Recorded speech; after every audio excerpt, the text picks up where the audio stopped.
आज के इस वीडियो में बात करने वाले हैं क्वेश्चन नंबर 2 के 9 पार्ट की। ऑलरेडी क्वेश्चन नंबर 2 के जो है 8 पार्ट पहले वाले वीडियोज़ में करा चुके हैं, और भी जितने पार्ट थे सब पार्ट्स हम करा दिए हैं पहले वाले वीडियोज़ में। ठीक है, तो क्वेश्चन नंबर 2 का 9 पार्ट ये है। हम लोग एक्सरसाइज चल रहे थे 6.1। तो क्वेश्चन नंबर 2 का जो है 9 part x power n minus y power n x minus y से विभाज्य है, यानी ये संख्या जो है x माइनस वाई से क्या है, विभाज्य है। जहाँ n belongs to natural number, यानी n belongs to natural number कहने का मतलब ये हुआ जो भी स्मॉल n की बात की है वो प्राकृतिक संख्याएं ली जाएंगी। ठीक है, जितने भी क्वेश्चंस किए हैं, अगर किसी भी क्वेश्चन में अगर n की कंडीशन नहीं दी हुई है तो हम लोग ये मान के चलेंगे प्राकृतिक संख्याएं यूज करनी है, यानी नेचुरल नंबर ही यूज करने हैं, यानी प्रयोग में लाने हैं। तो इसका हम लोग हल देखते हैं, इसका सोल्यूशन देखते हैं क्या होगा। जैसे क्वेश्चन पहले के क्वेश्चन किए वैसे ही करना है। तो क्या लिखेंगे, दिया गया कथन इस प्रकार से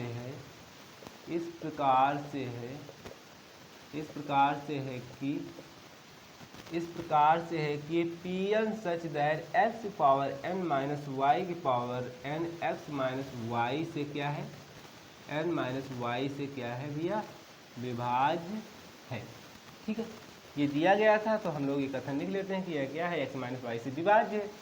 तो फर्स्ट पॉइंट की बात करते हैं, यानी n बराबर 1 के लिए हम लोग प्रूफ करते हैं, n बराबर k के लिए हम लोग मान लेते हैं, n बराबर k प्लस 1 के लिए भी प्रूफ करना होता है। तो वही काम करेंगे, यानी n बराबर 1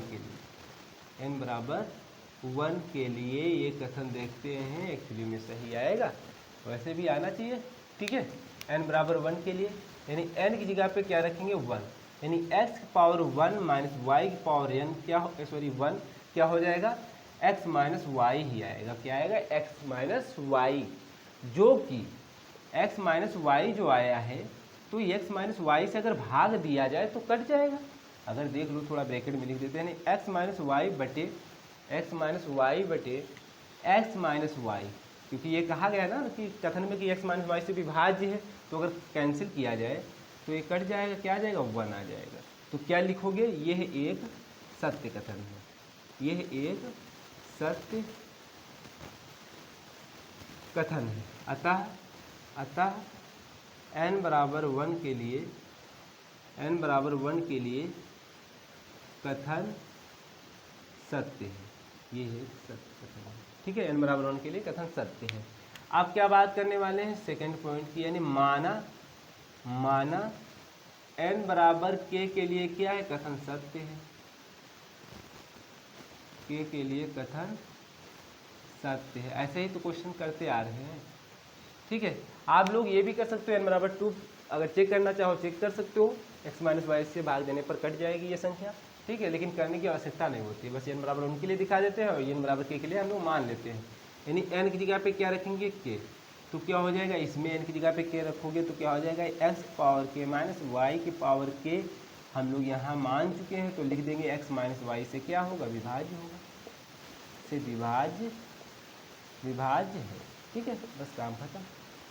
अब थर्ड पॉइंट की बात करते हैं, n बराबर k प्लस 1 के लिए यहाँ पे दिखाना होगा, n बराबर k प्लस 1 के लिए यहाँ पे दिखाना होगा कि ये विभाज्य होगी संख्या। ठीक है, लेकिन क्या दिखाना होगा, यानी n की जगह पे क्या रख रहे हैं, k प्लस 1, तो यानी ये बनेगा x की power k plus 1 minus y की पावर k प्लस 1, और क्या दिखाना होगा भाई, x माइनस वाई से विभाज्य दिखाना होगा, है ना, से विभाज्य है, ये दिखाना होगा हम लोगों को। ठीक है, दिखा देंगे हम लोग। क्या करेंगे, ये तो हमको पता है ना, x की पावर k माइनस वाई की पावर संख्या जो है x माइनस वाई से क्या है, विभाज्य है, x माइनस वाई से विभाज्य है। तो इसमें इसके आगे वाले टर्म्स की बात करते हैं, यानी इसमें अगर हम k की जगह पे k प्लस 1 रख सकते हैं क्या, तो इसके यहाँ तो हमको पता है, यहाँ तक तो हमको पता है, आगे वाले की बात करते हैं, देखते हैं क्या होता है। अगर वो भी और बन गया यही टर्म्स, क्या बन गया, यही टर्म्स, अगर ये दिखा देते हैं विभाज्य है और पीछे वाला टर्म्स तो जस्ट विभाज्य है, तो और भी संख्याएं जो आगे वाले भी टर्म्स आएंगे वो भी जस्ट विभाज्य भी रहेंगी। तो हम लोग ये कथन कह सकते हैं कि कथन क्या रहेगा, सत्य रहेगा। कहने मतलब वो ये हुआ कि x की पावर n माइनस वाई की power n x minus y से पूर्णतः विभाज्य होगी। जो n यूज हो जा रहा है वो प्राकृतिक संख्याओं से लिया जा रहा है। ठीक है, तो ये है। तो हम लोग यहाँ पे थोड़ा एक काम ये करेंगे, x पावर k प्लस 1 ठीक है, minus y power k plus 1 एक बार फिर से लिख दिया है। इसको ऐसे कर सकते हो, x power k into x लिख सकते हो, minus y power k into y. कहने का मतलब ये हुआ कि अगर गुणे में घाते जोड़ती हैं तो यानी x पावर 1 लिखा हुआ है, y पावर 1 लिखा हुआ है, यहाँ पे घाते जोड़ दो वही लिख जाएगा, यहाँ पे घाते जोड़ दो यही लिख जाएगा, ठीक है। लेकिन अब यहाँ थोड़ा हमको नया काम करेंगे, कुछ नया काम करेंगे। क्या नया काम करेंगे? लिखेंगे माइनस एक्स वाई की पावर के प्लस एक्स वाई की पावर के। ये कहाँ से दिमाग लगाए हम लोग? दिमाग यहाँ से लगा सकते हो, देखो यहाँ पे एक्स के इंटू एक्स, ठीक है, ये हम लोगों को बनाना होता है भाई, ये हम लोगों को बनाना पड़ता है। यानी एक्स की पावर के माइनस वाई की पावर के कहीं बनना चाहिए, जो कि मान लिए है ना एक्स माइनस वाई से विभाजित, तो ये बनना हो चाहिए कहीं ना कहीं। तो यहाँ से देखो यक्स हम कॉमन लेने की सोचेंगे तो यक्स तो कहीं आएगा, ऐसा कोई टर्म्स बने, और एक दूसरा टर्म्स ऐसा भी बनना चाहिए जहाँ पे वाई के आए। तो हमने एक्स वाई के से क्या किया, माइनस कर दिया और प्लस कर दिया, यानी इसको कैंसिल कर दो तो कुछ नहीं लिखा होगा, सिंपल यही लिखा होगा। बस ये हम एक्स्ट्रा काम किए तो वही हम माइनस कर दिए, यही प्लस कर दिए। कहने का मतलब ये हुआ, अगर 1 जोड़ो या 1 घटाओ बात कुछ नहीं हुई, ठीक है, 1 जोड़ो या 1 घटाओ बात कुछ नहीं। वैसे ये टर्म्स जोड़ा, ये टर्म्स घटाया, कुछ नहीं किया। लेकिन इससे हम लोग इसको यूज करेंगे तो इसमें और इसमें क्या कॉमन मिल जाएगा हम लोगों को, यक्स कॉमन मिल जाएगा। क्या बचेगा? यक्स के बचेगा, यहाँ से बचेगा माइनस वाई के, ठीक है। और इसमें देखो कुछ कॉमन मिल जाएगा, इसमें और इसमें क्या कॉमन मिल जाएगा, कुछ कॉमन मिल जाएगा। क्या कॉमन मिल जाएगा? अगर इसमें और इसमें देखो कुछ कॉमन मिल जाएगा। क्या कॉमन मिल जाएगा? वाई के प्लस का कॉमन ले लेते हैं, क्या दिक्कत है? वाई के कॉमन ले लिया, पहले ये ले लेते हैं यक्स, क्योंकि ये हो जाएगा माइनस वाई। क्यों ये काम किया? माइनस क्यों कॉमन नहीं लिया? माइनस इसलिए कॉमन नहीं लिया क्योंकि एक्स माइनस वाई भी बनाना होता है। क्योंकि जिसे कोई नंबर से भाग देते थे, 24 से भाग देते थे, तो 24 से मल्टीप्लाई में कोई दिखना चाहिए, 24 का गुणे में कुछ दिखना चाहिए, यानी 24 का मल्टीपल दिखना चाहिए। कहने मतलब ये होता था। तो यहाँ पे एक्स माइनस वाई का मल्टीपल वाई की पावर के है, एक्स माइनस वाई तो कट ही जाएगा एक्स माइनस वाई से। और ये क्या है?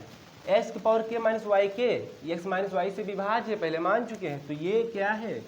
ये क्या है भैया? एक्स माइनस वाई से क्या है? विभाज्य है। कहाँ से? क्योंकि पहले हम लोग मान चुके हैं के तक एक कथन क्या है? सत्य है। तो ये लिखेंगे एक्स माइनस वाई से विभाज्य है। ये भी देखो दिख भी रहा है, एक्स माइनस वाई से भाग दोगे तो वाई की पावर के बचेगा। ये भी क्या रहेगा? एक्स माइनस वाई से क्या रहेगा? विभाज्य रहेगा, ठीक है। क्या रहेगा? विभाज्य है। अब इनका योग भी करेंगे, वो भी आप लोग लिख लीजिएगा। क्या है? संख्या एक्स माइनस वाई से जो भी इनका योग आएगा वो भी एक्स माइनस वाई से विभाज्य होगा। तो हम लोग यहाँ पे ये लिख देंगे, इसके नीचे लिखना है अतः n बराबर k प्लस 1 के लिए कथन सत्य है, के लिए कथन सत्य है। या अतः ना लिखो यहाँ पे, इसलिए लिख सकते हो, इसलिए n बराबर k प्लस 1 के लिए कथन क्या रहेगा? के लिए कथन सत्य है। अतः गणितीय आगमन सिद्धांत से कह सकते हैं, अतः गणितीय आगमन सिद्धांत से हम कह सकते हैं कि सभी प्राकृत संख्याओं के लिए ये कथन सत्य है, के लिए कथन सत्य है, कथन सत्य है। बात समझ में आई? यहाँ पे बात अगर ना समझ में आई, इसमें कोई समझने वाली बात ही ज़्यादा नहीं थी कि एक्स माइनस वाई तो यहाँ पे कट ही जाएगा, और ये मान चुके हैं तो ये भी विभाज्य होगा और इनका योग भी विभाज्य होगा। हम लोग जानते भी हैं अगर दो संख्या अलग अलग किसी भी नंबर से भाग देने पर विभाज्य हो जाती है, यानी भाग देने पर कुछ भी संख्या आए, कुछ भी नंबर्स फाइनाइट वैल्यू आए, ठीक है, तो उनका योग भी करेंगे, वो भी उसी संख्या से विभाज्य होगा, ठीक है। ये हम लोग जानते भी हैं। तो ये क्या हो जाएगा? इसलिए n बराबर n के प्लस 1 के लिए कथन सत्य अतः गणितीय आगमन सिद्धांत से। सत्य किस लिए कहा था? क्योंकि यहाँ पे आप ये वर्ड डाल सकते हो, क्योंकि ऑलरेडी पहले लिख रखे हैं। यहाँ लिख सकते थे कि एक्स पावर के प्लस 1 माइनस वाई की पावर के प्लस 1 संख्या एक्स माइनस वाई से क्या है? विभाज्य है। क्या है? संख्या एक्स माइनस वाई से विभाज्य है। बस इसलिए n बराबर के प्लस 1 के लिए कथन सत्य है। जब विभाज्य है तो एक वर्ड ये भी लिख सकते थे कि ये एक सत्य कथन है, ये एक सत्य कथन है। यानी जो हम लोग लैंग्वेज में माइंड में सोच रहे हो वही लिख सकते हो, एक सत्य कथन है, ठीक है, यानी एग्जामिनर को लगे कि क्या कर रहे हैं, कहने का मतलब ये होगा। तो ये हो गया क्वेश्चन नंबर 9, बस हो गया हमारा क्वेश्चन, ठीक है। तो ये हो गया क्वेश्चन नंबर 9। अब हम लोग नेक्स्ट क्वेश्चन की बात करेंगे, क्वेश्चन नंबर 10 की नेक्स्ट वीडियो में, ठीक है।